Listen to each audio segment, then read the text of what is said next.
down the Book of the Cave of Treasures, complete from Genesis to Jesus.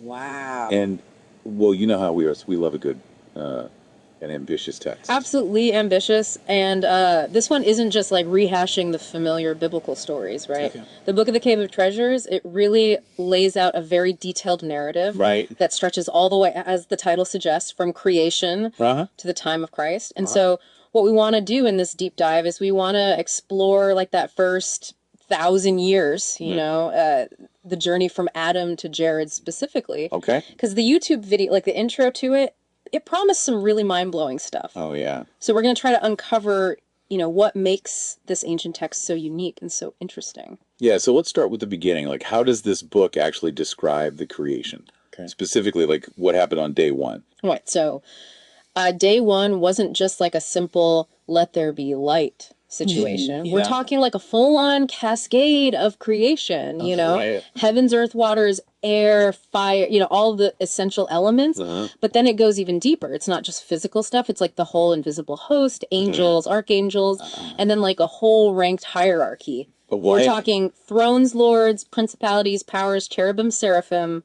Whoa. It's really laying out this picture of like a cosmos that was like teeming with life from the get-go. Yeah, what strikes me there is like the level of detail, right? Yeah. It's not just like God created things. It's like a list. It's like a very specific inventory. Yeah. And what's interesting also is it mentions, you know, gentle winds and strong winds. Almost like, you know, right away, these natural forces are established. It's like a very dynamic and structured early universe, you know? Yeah, okay, so then there's this really interesting part about the spirit of holiness. Oh, yeah. And how this book specifically says it's part of the Trinity. Right. And it has this active role right from the start. It's hovering over the waters, and then it blesses them.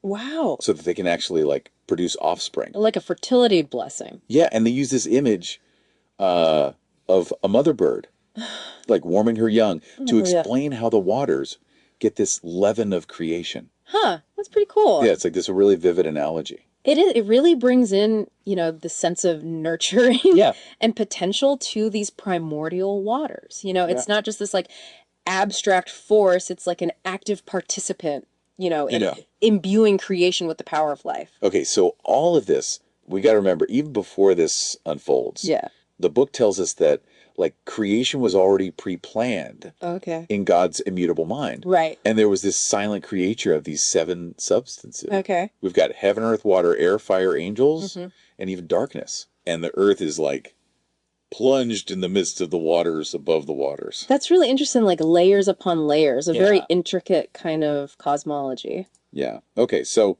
moving on, we get to Satan. Okay. And his whole rebellion deal. Right. So what's the reason for this revolt? Well, the book really pins it on jealousy. Straight up jealousy. And it's like this intense jealousy. Over what? Over the great majesty that was bestowed upon Adam. Adam. Oh, interesting. Yeah, he basically refuses to worship Adam. Oh, wow. And he's got his reasons, right? He's like, look, I'm fire and spirit. Okay. This guy's made of dust. Like, I shouldn't have to bow down. So this is like a hierarchy thing? Yeah, absolutely. Like a perceived superiority. Right. And he just can't accept Adam's position, you know? Right. And so this refusal to worship wasn't just a thought he had? No, it wasn't just like a silent protest. This was like a full-on declaration of independence. Right. He asserted his free will, separated himself from God. And this all leads to him and his entire company getting kicked out of heaven. Kicked out. Swept away is what the text says.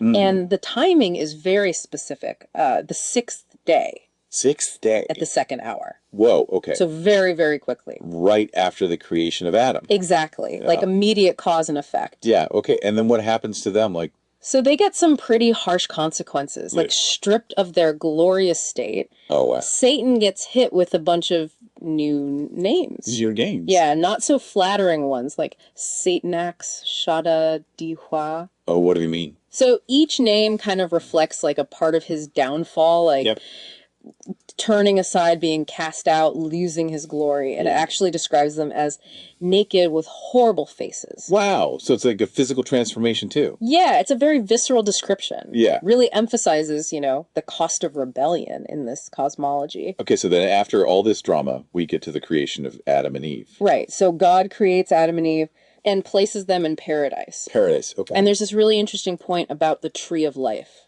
Okay. Which is placed like right in the middle of paradise. Yeah. And the book says that this tree, it prefigures the redeeming cross. Oh, wow. So like from the beginning? Right, from the start. It's connected to Christ. Exactly. It's laying out this grand narrative from creation to redemption. Okay, so paradise, as we know, doesn't last forever. Unfortunately not. So how does Satan, attack? Well, he targets Eve, of course. Eve. Yeah, and he does it through deception, through lying words. Okay. And the text actually says that he was able to do this because of the soft or yielding nature of women. Oh, wow. Okay, so that's like a whole... Yeah, it's definitely a reflection of the times and a very specific theological perspective, that might not sit well today. Okay, so what happens then?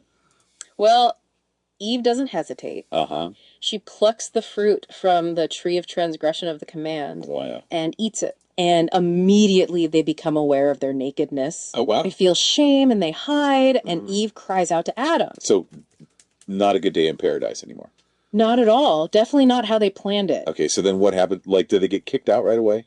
Well, yeah, they get expelled, but there is like a glimmer of hope woven into the judgment. Okay. So God curses the earth because of Adam's sin, Right. But then he kind of like mitigates the full impact of the curse. Oh, interesting. The serpent gets cursed to crawl and eat dust. Right. Eve is placed under servitude, but then comes this promise that God will send his son, born of a virgin, to bring about redemption. Oh, wow. So it's like foreshadowing. Big time foreshadowing, setting up this whole redemptive arc. And that's where we get to this really unique part about Adam's body. Right. There are very specific instructions given for what to do with Adam's body after he dies. Okay, so what are they? So God tells Adam to command his sons to embalm him. Embalm him.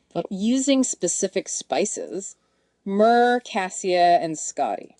Wow, so specific. Yeah, very detailed. Okay. And then they're supposed to place his body in a cave. A cave. Yeah, until they have to leave paradise. Right. And then eventually they're supposed to take his body to the center of the earth. The center of the earth. Yeah, for redemption. Oh, wow. And on top of that, God actually reveals to Adam the future suffering of the son. Oh, wow. So it's like this whole interconnected plan? Exactly. It's a very deliberate and detailed plan. Yeah. Okay, so Adam and Eve are outside paradise now. Right. The door is shut, guarded by a cherub with a flaming sword. Yeah, classic image. And where do they end up?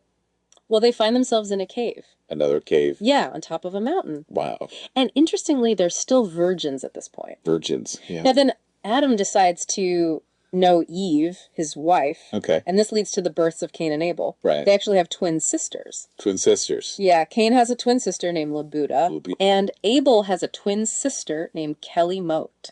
Wow. So it's like twin pairings are the original order. Yeah, it's a specific detail in this version of the story. Okay, so then what happens with these twins?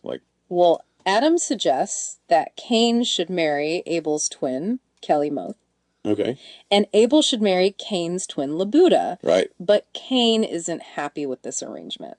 Why not? Apparently, Labuda was considered more beautiful. Oh, so already some drama. Yeah, some early family conflict. Yeah. And Adam warns Cain about disobeying him. Right. And he also gives them instructions about offering sacrifices. Sacrifices. Yeah, in the Cave of Treasures. And it's very specific. He says they have to offer these sacrifices before they, consort with their wives. Oh, wow. So it's like a very ritualistic early family life. And who's the priest in all this?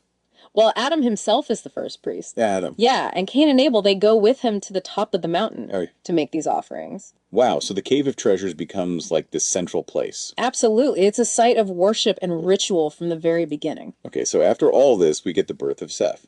Right. So after 100 years of mourning for Abel, Seth is born. Okay. And he's described as beautiful, mighty, perfect. Yeah. Bearing a strong resemblance to Adam, and he becomes the ancestor of the righteous lineage before the flood. Okay. So a very important figure. Yeah, and then we get this quick rundown of his kids. Yeah, so Enos, Cain, and Mahali. These are all patriarchs born during Adam's lifetime. Wow. Okay, so then we get to Adam's death, which is described in great detail. Yeah, so Adam lives for 930 years. 930. Which is a really long time. Yeah. And as he's nearing death, Seth and all his descendants gather around. Right. He blesses them and gives Seth very specific instructions. Instructions about what? About what to do with his body. Okay. So he says to embalm him with myrrh cassia and place him in the cave of treasures and make sure that future generations carry his body to the center of the earth. Center of the earth for redemption. Exactly. Wow, okay. Anything else? Yeah. He also designates Seth as the governor. Okay. And tells him to keep his offspring separate from the line of Cain. Separate from Cain's line. Okay. Yeah, really emphasizing that separation. Right. And then does it say when he dies? It gives a very precise time. Oh, wow. The 930th year from creation, on the 14th day of Nisan, which is April, on a Friday at the 9th hour. Wow, okay. The same hour as Christ's death on the cross. So very deliberate. Yeah, very intentional parallel. Yeah, okay, so after Adam's death, what happens? So Seth and his brothers, they embalm Adam, bury him in the cave of treasures. Okay. They mourn for 40 days. 40 days. Yeah. And then Seth takes on the role of minister in the cave. Okay. Becomes the governor, keeps God's commandments. Right. And he lives to be 912 years old. 912, wow. Passing away in the 20th year of Enoch's life. Yeah, Enoch, okay. And he's also embalmed and buried by Enos in the cave of treasures. Following the same pattern? Exactly. Maintaining those traditions. Right. And again, 40 days of mourning. Wow. Okay, so then who comes next? So next up is Enos. Enos, okay. He becomes governor. Yeah. And really emphasizes constant prayer. Constant prayer. And there's this interesting little side story. Yeah. During Enos's time, Lamech, a blind descendant of Cain, accidentally kills Cain in the forest. Oh, It's just a brief mention, but it shows that there's still conflict between the two lines. Yeah, so Enos lives to 905 years old. 905. And before he dies, he gathers all the other patriarchs and he makes them swear an oath. An oath to do what? Not to mingle with the descendants of Cain. Oh, wow. And they swear this oath by Abel's blood. Wow. And then he gives Canaan instructions about Adam's body. Okay. Appoints him ruler. And he passes away on the 3rd day of the first Tishrei. Wow, they really kept track of all the dates. Yeah, it's very detailed. Okay, so then Canaan takes over. Right, Canaan becomes the next governor, ministers in the cave, constant in prayer, and he lives to be 920 years old. 920, okay. And then he's embalmed and buried by Mahalalel. Okay. And again, 40 days of mourning.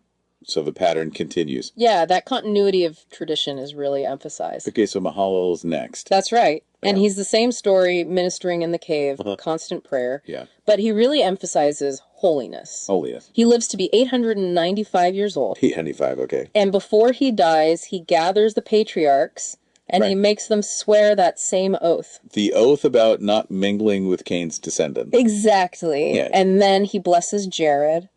Yeah, gives him instructions about Adam's body. Right. And appoints him governor. Okay. And Mahalalel dies on the 2nd day of Nisan. Okay, so it's like this unbroken chain of righteous leadership. Yeah, a very clear line of succession. Right. And then we get to Jared, who's the last one we'll cover in this deep dive. Okay. So Jared, he rises to minister in the cave. He's described as perfect and virtuous, constant in prayer. Okay. And interestingly, he lives longer than the previous patriarchs. Oh, really? Yeah. But here's where things take a turn. Okay. In Jared's 500th year. 500th year. The descendants of Seth, they break the oath. Oh, no. And they start going down the mountain. To mingle with Cain's descendants. Exactly. It's like a major turning point. Yeah, it's a huge shift. Yeah. It's like the beginning of the downfall. Okay, and then what happens? Well, then Satan and 30 devils. 30 devils? Yeah, they show up in disguise. Oh, no. Yeah, and they trick Jared. Oh, wow. They pretend to be Adam, Abel, and Seth. Oh, my gosh. Yeah, and they try to lure Jared out of the cave. And does he go? Well, he's initially deceived. Yeah. But he refuses to eat or drink with them. And then Satan puts on this whole display. What kind of display? Like this immoral display with women trying to tempt Jared. Oh my God. And Jared is really distressed by this. And he prays to God for help. So what happens? God sends an angel. Okay. To guide Jared back to the mountain. To the holy mountain. Yeah, but when he gets back to the cave, the lamp is extinguished. The secret lamp. Yeah, and the bodies inside are scattered. Oh, no. Yeah, and then a voice comes from Adam's body. Adam's body. Yeah, warning Jared to be careful of Satan. Oh, wow. And to relight the lamp. So he relights the lamp. Yeah, in his 450th year. Okay. But even after all this, the mingling between the two lines continues. So it gets worse. Yeah, it intensifies over the next 80 years. Wow. So that's where the first 1,000 years ends. Yeah, ending in Jared's 40th year. So that was a lot. It was. We went from creation to this whole line of patriarchs. We covered a lot of ground. Yeah, and the downfall of Seth's descendants. Yeah, it's a pretty intense story. Yeah, for me, what's so interesting about this book is like the level of detail. Absolutely. The details are what make it unique. Yeah, like the specific names of the angels, the instructions for Adam's burial. Right. Even Cain and Abel's twin sisters. Yeah, it's stuff you don't find in other accounts. Right. And all the foreshadowing. Yeah, that's a key part of the narrative. Yeah. The tree of life prefiguring the cross. Right. Adam's burial pointing to redemption. It's all connected. Yeah. And then that breaking of the oath. Yeah. That's a pivotal moment. Yeah, like setting the stage for what comes next. Exactly. And the YouTube video did mention that the second 1,000 years lead up to the flood. Which I'm sure is just as eventful. Oh, yeah, I bet. This book doesn't hold back. So I guess we'll have to do another deep dive. Definitely. We've only scratched the surface.